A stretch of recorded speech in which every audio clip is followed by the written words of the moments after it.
ఒరే బనోడా, అవన్నీ తర్వాత పెట్టుకో.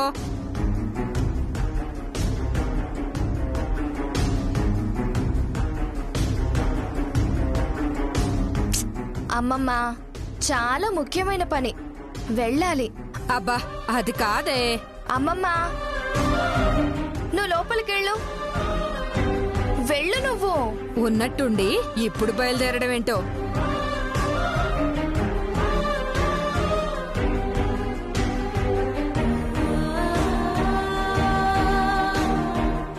ఏవండి,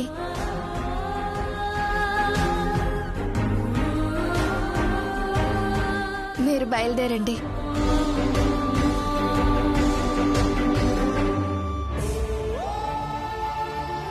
అమ్మా వెళ్ళొస్తాను. జాగ్రత్త నాన్న.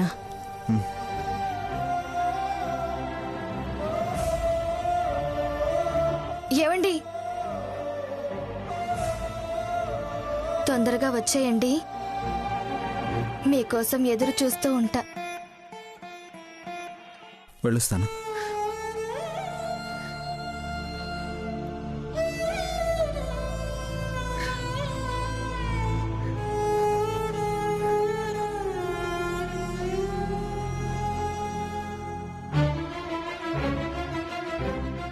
అత్తయ్య,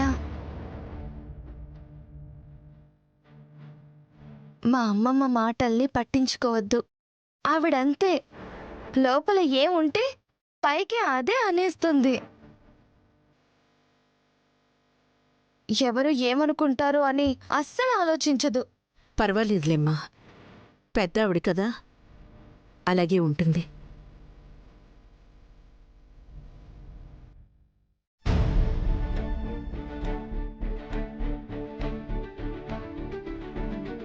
మృదుల,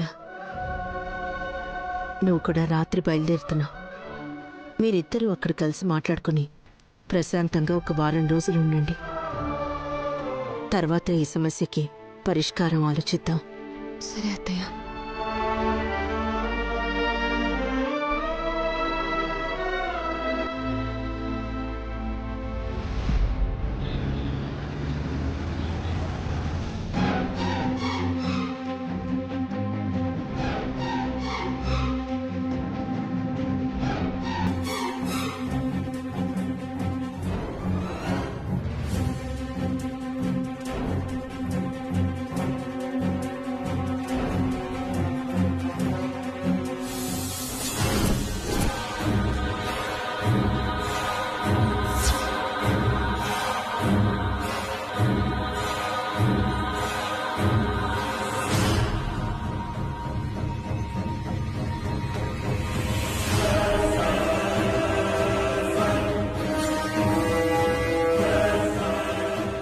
అమ్మమ్మ, ఏం వెతుకుతున్నావు?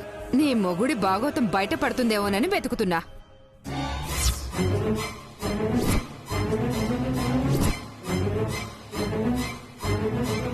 ఏం మాట్లాడుతున్నావమ్మమ్మ? నాకెందుకో నీ మొగుడు మీద అనుమానంగా ఉంది. నా మొగుడి మీద అనుమానమా? పిచ్చా నీకు? పిచ్చి నాకు కాదే, నీ మొగుడు మనల్ని పిచ్చోళ్ళని చేస్తున్నాడేమో అనిపిస్తోంది.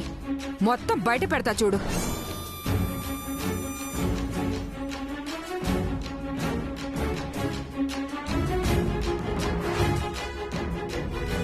అమ్మమ్మ, అదెక్కడి నుంచి తీస్తున్నావో అక్కడే పెట్టు. వచ్చిన దానివి వచ్చినట్టు ఉండకుండా ఎందుకు ఇవన్నీ నీకు? ఎప్పుడూ ఏదో ఒక అనుమానం తిరుగుతూ ఉంటుంది బుర్రలో. నీకోసమే ఆలోచిస్తున్నానే. మళ్ళీ నీ జీవితం ఎక్కడ గతంలో అయిపోతుందేమోనని నా భయం. ఏమీ కాదు, అంతకు ముందు ఆయన ఒక్కరే. ఇప్పుడు అత్తయ్య, మావయ్య, మరిది, తోటికోడలు, పెద్ద కుటుంబమే ఉంది. మరి ఇంత పెద్ద కుటుంబం ఉండి కూడా అనాథనని ఎందుకు చెప్పాడు చెప్పు? అయ్యో అమ్మమ్మ, అప్పుడు మా పెళ్లి వాళ్ళ ఇంట్లో ఇష్టం లేక అందుకే అలా చెప్పారు. అయినా ఇంత పెద్దింటికి కోడళ్ళయ్యానని సంతోషించకుండా అనుమానిస్తావేంటి? ఓసిన మనవరాలా, మొగుడు తిరిగొచ్చిన మాయ కమ్మేసి నిజమేంటో తెలుసుకోలేకపోతున్నావు. 2 సంవత్సరాలు నిన్ను వదిలిపోయినప్పుడే నాకు అనుమానం వచ్చింది. అందరూ విమానం యాక్సిడెంట్ అన్నారు. పోనీ అందులో బతికి బయటపడ్డాడే అనుకుందాం. వచ్చాక ఇన్నాళ్ళు దూరంగా ఎందుకున్నాడు చెప్పు? పెళ్ళాంతో సరదాగా ఉండాలి కదా. కాని నీ మొగుడు నేను వచ్చి మీ కార్యానికి ఏర్పాట్లు చేస్తాననగానే పరిగెత్తుకుంటూ ఎలా వెళ్ళిపోతాడు? అయ్యో అమ్మమ్మ, ఆయన కంపెనీ పని మీద వెళ్తున్నారు. ఓసి పిచ్చి మనవరాలా, ఏ మొగుడైనా కార్యం అంటే పనులన్నీ వదిలేసొస్తాడే, ఇలా పారిపోవాలని చూడ్డు. నాకేదో అనుమానంగానే ఉంది. ఇదిగో అమ్మమ్మ, మా ఆయనేంటో నాకు బాగా తెలుసు. నువ్వు ఊరికే అనుమానించి నా బుర్ర పాడు చేయకు. వెళ్ళు. అంతా మంచిగుంటే అంతకన్నా కావాల్సిందేముందే. కాని ఎక్కడ నా అనుమానం నిజమవుతుందేమోనన్న భయం. మళ్ళా నీ బతుకు ఏదో అయి ఏడిస్తే నేను తట్టుకోలేనే. అయ్యో అమ్మమ్మ, నా మీద పిచ్చి ప్రేమతో ఏదేదో ఆలోచిస్తున్నావు. నాకేం కాదు, నువ్వు వెళ్ళు. ఉమ్.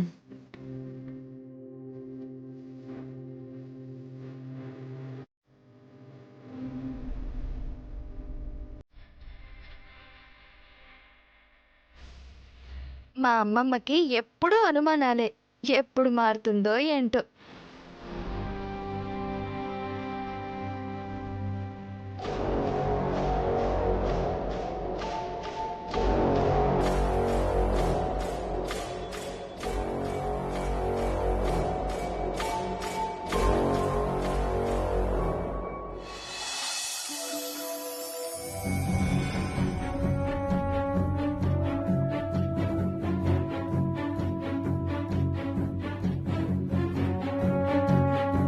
వెళ్ళొస్తానత్తయ్య.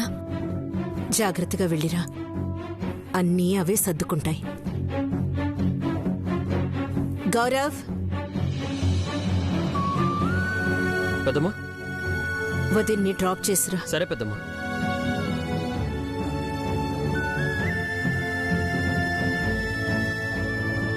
ఏంటమ్మా, ఎక్కడికో బయలుదేరుతున్నట్టున్నావు?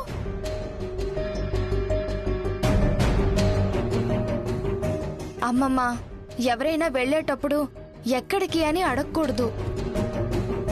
పర్వాలేదు, మా ఊరెళ్తున్నాను బామ్మ. అదేంటి ఇంత రాత్రిపూట బయలుదేరుతున్నావు? అది తెలిసిన వాళ్ళకి బాలేదని కబురొచ్చింది, చూసొద్దామని వెళ్తున్నాను. నువ్వు కూడా వారం రోజుల తర్వాతే వస్తావమ్మా?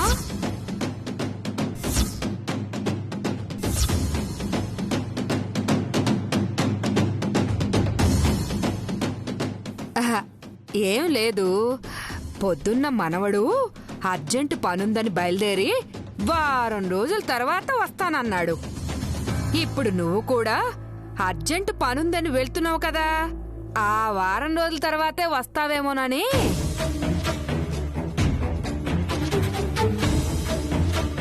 అన్నయ్య వెళ్ళింది ముంబైకి, మృదుల గారు వెళ్లేది వాళ్ళ ఊరికి. విన్నాలే, కానీ ఒకరు వెనక ఒకరు బయలుదేరుతుంటేను ఏదో అనిపించి అలా అన్నానులే. ముసల్దానివి, ఈ వయసులో రామకృష్ణ అనుకోకుండా నీకెందుకమ్మా ఈ ఆరాలు ఇవన్నీ?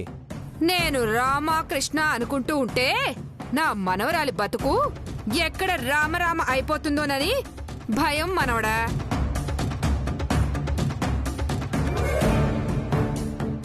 అమ్మమ్మ, నీకు ఎప్పుడు ఏం మాట్లాడాలో ఏం మాట్లాడకూడదో అస్సలు తెలీదు.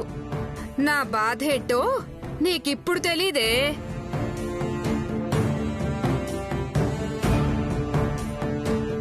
పోనీ తిరిగి ఎప్పుడొస్తుందో అడుగు, అప్పుడు నీకే తెలుస్తుంది. అమ్మమ్మ, ఆపుతావా? ఏంటి నీ గోల? ఏదో జరగకూడదు జరిగితే గాని అప్పుడు అర్థం కాదు.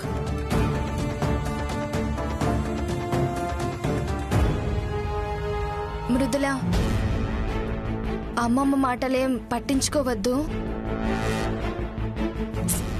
అలవాటైపోయిందిలేమ్మా, ఇంట్లో ఎవరు ఆవిడ మాటలు పట్టించుకోరు. మృదుల, నువ్వు బయలుదేరు. గౌరవ్ తీసుకెళ్ళరా. సరే పెద్దమ్మ. అయ్యో, క్షేమంగా వెళ్ళి లాభంగా రామ్మా. పదండి.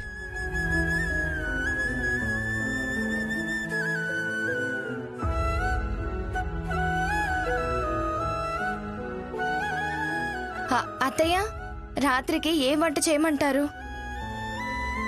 నీ ఇష్టం అమ్మా. మీకేది ఇష్టమో చెప్పండి అత్తయ్య. నువ్వేది వండినా ఇష్టమే.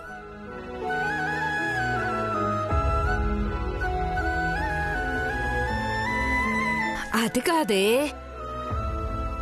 పొద్దున్నొకరు రాత్రొకరు బయలుదేరారు. నాకేదో అనుమానంగానే ఉంది. అమ్మమ్మ, మళ్ళీ నీ అనుమానపు గోల మొదలు పెట్టావా? ఎక్కడికి వచ్చినా నీ పల్లెటూరు బుద్ధి పోవడం లేదు. నీ కాపురం ఎక్కడ కూలిపోతుందోనని నా బాధే, పిచ్చిదానా. నా కాపురానికి వచ్చిన సమస్య ఏమీ లేదు. నువ్విలా ఏదో ఒకటి వాగుతుంటేనే కూలిపోతుంది. నోరు మూసుకునుండు.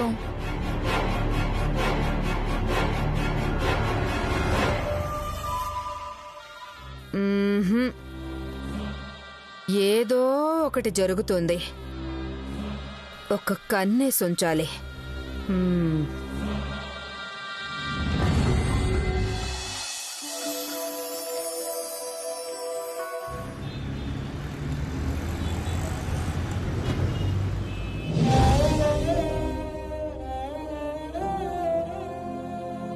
వెనకాల కొట్టు, ముందల కొట్టు. 1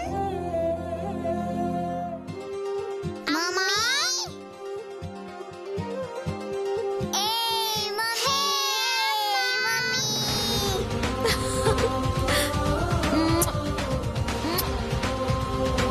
ఎలా ఉన్నారు? ఏమైనా తిన్నారా లేదా? ఓ, నాన్న టిఫిన్ చేసి పెట్టారు కదా. అమ్మా, నాకు డౌట్. నువ్వేరుగా నాన్న వేరుగా ఎందుకు వచ్చిండ్రు? ఇద్దరు కలిసి రావచ్చు కదా. అమ్మకు కొంచెం పనుండి ఆలస్యంగా వచ్చిందమ్మా. టిఫిన్ మధ్యలో వదిలేసి వచ్చేసారు. వెళ్ళి తినండి.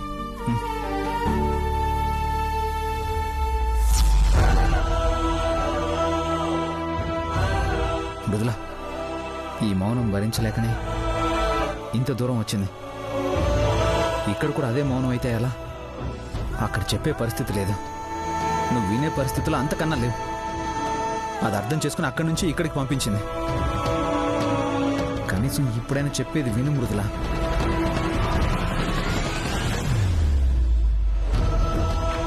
ఏమర్థం చేసుకోమంటారో చెప్పండి. మన మధ్య ఎప్పుడు ఏ విషయంలోనూ దాపరికం లేదు.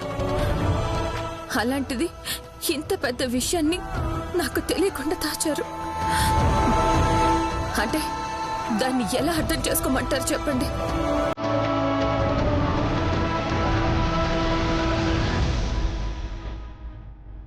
అలా ఎందుకు దాచాల్సి వచ్చిందో నేను చెప్పడానికి ప్రయత్నిస్తున్నాను. ముందు విను మృదుల, నీకే అర్థం అవుతుంది.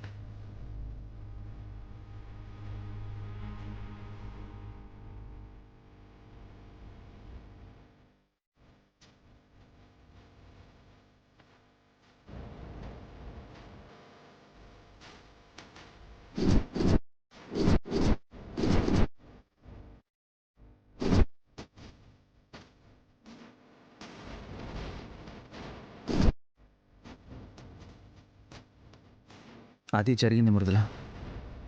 మన అమ్మాయి ప్రాణాలు కాపాడిందని తన ప్రాణాలు కాపాడాల్సిన బాధ్యత ఒకవైపు, నిజం తెలిస్తే ఎక్కడ తన ప్రాణాలు పోతాయని భయం ఒకవైపు. నీ దగ్గర ఈ నిజం దాచాల్సి వచ్చిందన్న బాధ మరోవైపు. అన్నిటి మధ్య నలిగిపోతూ నేను నరకం అనుభవించాను మృదుల.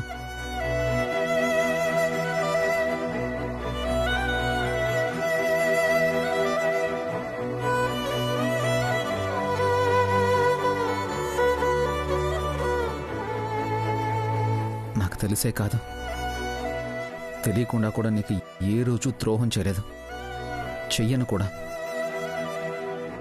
అర్థం చేసుకో మృదుల. మనం ఏమాత్రం తొందరపడ్డా ఆమె ప్రాణాలు పోతాయి. అందుకే అంత ఆవేశపడ్డాను. అమ్మ కూడా గంగ గురించి ఆలోచించడం మొదలుపెట్టింది. నువ్వు అర్థం చేసుకుంటే చాలు, మనం ఈ సమస్య నుంచి ఎలాగైనా బయటపడిపోతాం. అర్థం చేసుకో మృదుల. క్షమించండి మధు గారు, నిజమేంటో తెలుసుకోకుండా అపార్థం చేసుకుని ఇన్నాళ్ళు మిమ్మల్ని బాధ పెట్టాను.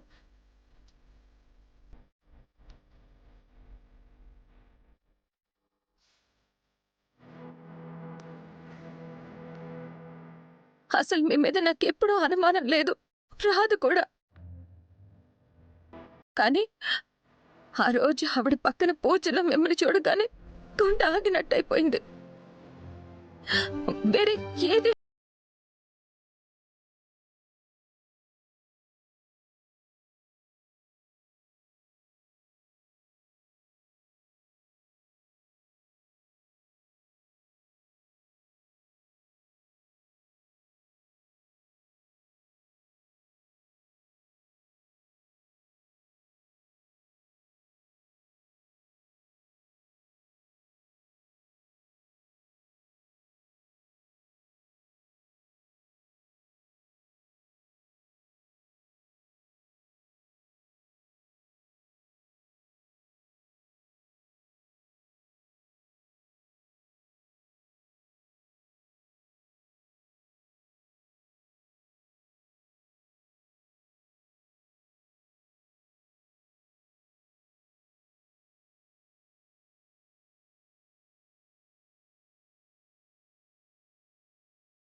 ఇప్పుడు నా మనసు తేలికి పడింది మృదుల.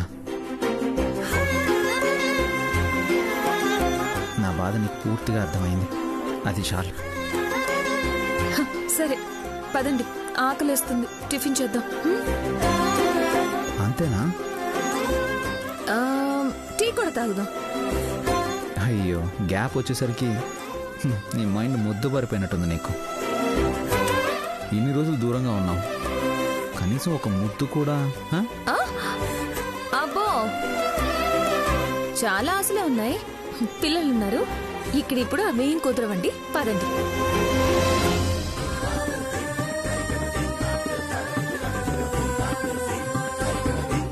పిల్లలు చూస్తారు, వదలండి. అక్కడ వాళ్ళ పనిలో వాళ్ళు ఉన్నారు, ఇక్కడ మన పనిలో మనం ఉన్నాం.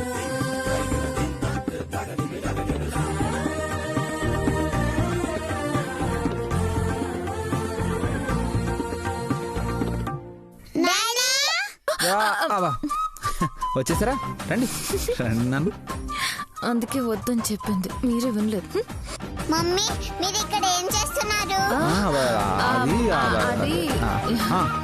అమ్మ కంట్లో దుమ్ము పడింది, ఊతున్నాను అంతే. లే, అమ్మకాలు మంచిగానే ఉన్నాయి, ఇంకేదో చేస్తున్నారు. బా, ధూళి ఊదేశానమ్మా. అన్ని డౌట్లే నీకు? డౌట్ ఏమి కాదు, మాకు తెలుసులే డాడీ.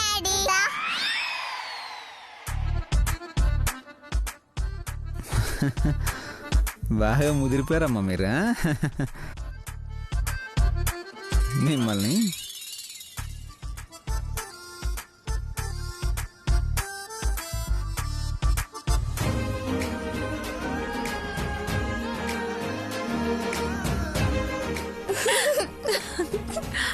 ఇంకా మనకు వేరే ఏ ఆలోచనలు టెన్షన్లు ఏమీ ఉండకూడదు. హ్యాపీగా ఉండాలి, సరేనా?